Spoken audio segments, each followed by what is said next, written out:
Buenos días, buenas tardes, buenas noches, la hora que estés viendo este video. En este video vamos a hablar sobre qué es la economía y varios factores sobre los procesos de la economía. Para empezar, ¿qué es la economía? La economía es una ciencia social que estudia los procesos de extracción, producción, intercambio, distribución y consumo de bienes y servicios. En ese sentido figurado, la economía significa regla y moderación de los gastos o el ahorro.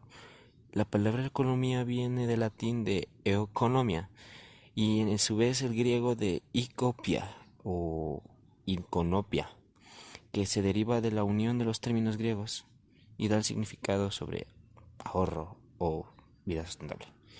Este concepto engloba la noción de cómo las socializaciones reutilizan los recursos escasos para producir bienes con valor y cómo realizan distribución de los bienes entre los individuos. La escasez de los recursos sugiere la idea de que los recursos materiales son limitados y no es posible producir una cantidad infinita de bienes, teniendo en cuenta que los deseos y las necesidades humanas son ilimitadas e insaciables. Los recursos en realidad no son suficientes, pero la administración actualmente está siendo errónea. Gandhi dijo una vez: en la tierra hay suficiente para satisfacer las necesidades de todos, pero no tanto como para satisfacer la avaricia de algunos. Con base a este principio, la economía observa un comportamiento humano como resulta de la relación entre las necesidades humanas. En el concepto de la economía existen varios tipos de economía, que sería aquí la microeconomía o la macroeconomía. La microeconomía se encarga de estudiar las diversas formas de comportamiento en las divisiones individuales, mientras que la macroeconomía analiza los procesos macroeconómicos, observando la economía de su conjunto. También existe la economía mixta, que se conoce como el sistema económico que cambia elementos de la economía planificada. La economía política es el concepto que surgió en el siglo XVII para referirse a las relaciones de producción entre las tres principales clases sociales del mundo: burgués, terratenientes o proletariados. La economía sumergida se conoce a toda aquella. Fundadores de la economía. El término fundadores se utilizó por primera vez en Inglaterra en el siglo XVIII para reemplazar el enfoque anterior de los fisócratas franceses. Los principales exponentes de la economía política son Tomás Moro, Adam Smith, David Ricardo y Karl Marx.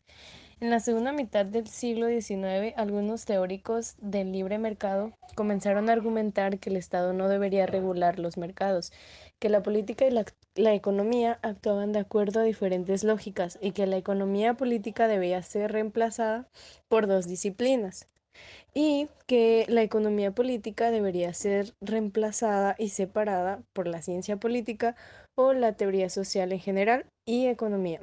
Este movimiento ha sido visto particularmente por pensadores marxistas como uno de los principios de la fragmentación de la ciencia social.